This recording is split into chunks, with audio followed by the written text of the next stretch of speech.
Bueno, porque como les acabo de decir, que La Habana esconde un sinfín de secretos para muchos. Otros quizás lo sabían, pero es que yo ignoraba que en el malecón había en tiempos remotos unos balnearios en diferentes puntos de la ciudad, siempre bordeando la capital, ojo.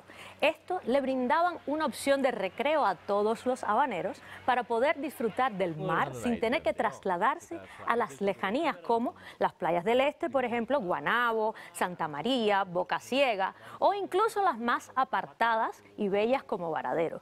Para contarnos los detalles de esa época nos acompaña el escritor y productor Ramón Larrea. Bienvenido, Larrea. Muchísimas gracias, Ramón Fernández Larrea, porque Ramón soy Fernández muy Larrea. complicado, muy complicado.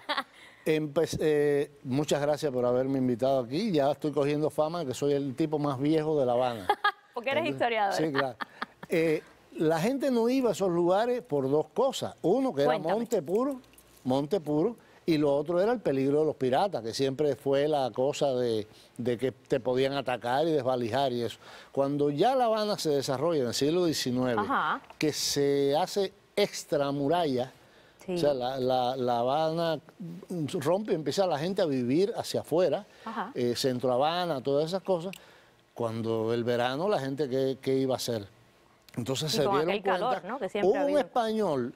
Bueno, había unos baños que eran unos baños populares desde 1864, que los hicieron ahí en la salida de San Lázaro. Baños de mar, tú quieres decir, Baños de mar, o sea, aprovechaban las entraditas del mar y ahí se bañaban. Y hay una foto por ahí que no la mandé porque no se veía bien, pero ahí bañaban los caballos.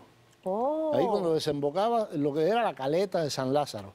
Pero la gente avispada, hubo un español de apellido Ribagorda, que dijo, espérate un momentico, que esto es un negocio. Eso hay que sacarle partido. Y entonces talló en las rocas unas piscinas de 8 metros de 8 pies de fondo, con 12 metros de ancho, con unas entradas y salidas del mar. Le puso unas mallas, y entonces ahí la gente, con unos escalones incluso, le puso unos tablones en el fondo y arena. Para que no te pincharan el diente perro. Claro, las rocas. Sí, claro. Y por supuesto eso llevó la cosa de que le construyeron unos baños, no se podía decir playa, eran unos baños de mar. Pero tenían sus casetas para que la gente se cambiara de ropa. ¿Tenían techo? Tenían techo, sí. Qué interesante. Claro. Ya cuando había unos que eran los baños de la tropa, le decían, o de los soldados, ya después en el primer siglo. Los primeros eran allí al final de Prado, pegados al morro, o sea, pegados ahí. Y esa era una zona más peligrosa porque ahí echaban las obras del matadero de La Habana. Comida ya carne, sí. Y los tiburones estaban velando allí lo que daba al que cayera. Ave María. Por eso ponían las mallas en las entradas y la salida del mar para que fuera el agua corriente y esas cosas. Pero empezaron a mudarse hacia el oeste, hacia lo que era el Vedado. El Vedado a finales ya del siglo XIX tuvo un desarrollo impetuoso. Yo soy del Vedado, pero bueno, esa época no la vi. Yo me crié prácticamente entre Bayamo y el Vedado, con escala en Guanabacoa, pero bueno. Y todavía quedan ahí frente al Riviera, quedan las posetas, las piscinas, le decían posetas de ahogado a las del Vedado algunos. Estaban en unos baños... Y eran populares este tipo claro, de... y se cobraba 50 centavos. Hubo un listo que le hizo apartamentos, 14 apartamentos con habitación y baño y todo. Y los rentaba por 100 pesos al mes. Y frente, donde ahora estaba el avioncito por ahí, él hizo unas casitas de madera, unos chalets de madera que también los rentaba, para que la gente fuera como a la playa. ¡Qué maravilla! Yo quiero que la gente que nos está viendo, Larrea, nos diga si había escuchado esto, si vivió en esa época, o sus abuelitos, o alguien que le haya contado alguna anécdota. Llámenos al teléfono que está en pantalla y déjenos su anécdota. Larrea, ¿cómo se vestía la gente para meterse en esas posetas de marco? Claro, lo que te digo, el Prado, que era el paseo de Martí, el paseo de Isabel II, que era, bueno, la gente iba a lucirse, las damas iban a pasear en sus coches. En sus carruajes, ¿no? En sus carruajes, daban la vuelta, ahí había una rotonda al final de Prado y Malecón había una rotonda, una glorieta, donde se hacía música todas las noches. En vivo. Sí, e incluso en la esquina había uno de los hoteles más famosos, era pequeño, pero muy caro y muy famoso, que era el Hotel Miramar, que fue el primer hotel donde le prohibieron... ¿Dónde quedaba ese hotel? En la esquinita hacia abajo de Prado y Malecón. Fue el primero donde le prohibieron a los camareros y a los cocineros usar bigote. Y tenían que usar redecilla, fue el primero. Y donde los camareros se vestían elegantes. Ahora, la gente iba, las mujeres iban con su criada, con sus perros, con aquellos vestidos, los batilongos, se metían en las casetas, se cambiaban de ropa, incluso los hombres iban con un bombín. Muy bien vestidos, elegantes y todo. Se cambiaban de ropa y entonces se ponían la traje de baño. El traje de baño, que siempre era largo y de color oscuro, para que no se marcara nada, la moral de la época. Claro, qué interesante. Claro. Y entonces había baños de esos que se bañaban los hombres por un lado y las mujeres para otro. Incluso hubo también baños que se separaban por nivel económico y por el color de la piel. Claro. O sea, que no era tan popular, no eran tan populares como... Claro. Ya después se empezaron a desarrollar hacia el Vedado, pero antes, ¿por qué se empezaron a mover para allá? Porque hubo un suceso que de pronto la gente dejó de ir. Que había una actriz de apellido, te lo digo ahora mismo. A ver.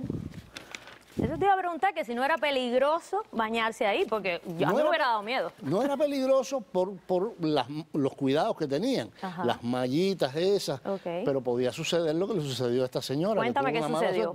Era una actriz de segunda, que tenía unos grandes pechos, se llamaba Olimpia Tieles de Farnás, fue famosa, porque en un oleaje se zafó, ella se estaba bañando, se zafó una mallita y se la merendó un tiburón.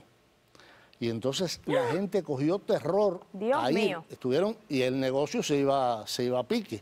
Claro. Entonces empezaron a trasladarlo hacia otras zonas menos, o sea, donde no echaran... Menos peligrosas, donde no estuviera esa comida ahí que vinieran los Entonces el Vedado, como hace toda una curva, así, tirando hacia la Chorrera, en la calle 6, en la calle E, había otros baños, los Campos Elíseos. Y después todo eso fue en el Vedado, entonces. En el Vedado se fue trasladando hacia allí. allí. Al final de paseo, un tipo muy hábil que tenía una peletería, Carneado, tenía una peletería en la Manzana de Gómez. Le decían el hombre grito porque se anunciaba. Hizo los baños de Carneado, que eran los más populares, porque tenía un lema que decía, más barato ni carneado. Entonces, está bueno.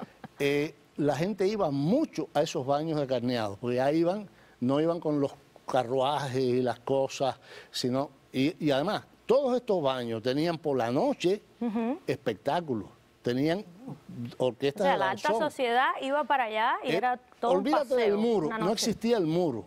Y la avenida era más amplia. Entonces, todo ese pedazo grande era como después se hizo en las playas de Marianao, que tenían lugares para sentarse, con el aire de mar, música, te bañabas y te pasabas el día ahí. Oh, qué interesante esa historia, yo no sabía. Lo que pasa es que después, cuando viene poco a poco, que el malecón se hizo en 3 o 4 tramos, hacer el malecón, el muro del malecón, todo eso se destruyó. Y toda esta historia viene desde antes de Alvear, el del acueducto, que ahora están pagando las consecuencias. Alvear, en el año 1850 o 53, por ahí, él tenía un proyecto para hacer una especie de rompeolas, de barrera, que evitaría las inundaciones del malecón. Del malecón para afuera. Claro. Entonces nunca lo hicieron por falta de presupuesto. Y todavía hoy en día se baña la gente en el malecón, ¿no? Se sigue bañando ahí. Claro, un peligro tremendo, pero bueno. Claro. Bueno, pues muchas gracias por esta historia, qué maravilla. Nos dimos un baño en el Vedado y para el otro lado también. Así es, yo no sabía que eso existía. Y bueno, ¿y usted lo sabía? Llámeme al teléfono que está en pantalla, participe conmigo. Llámele, reserve para un baño de eso, ¿no? Bueno, ya no creo que puede reservar para el baño, pero llámeme si tiene alguna anécdota que le contaron sus familiares o sus abuelitos, lo que sea. Llámeme al teléfono que está en pantalla. Muchísimas gracias Ramón Fernández Larrea. Hasta luego. Un gustazo. Volverás. Sí, está bien. Siempre. No se vaya, que enseguida volvemos con mucho más.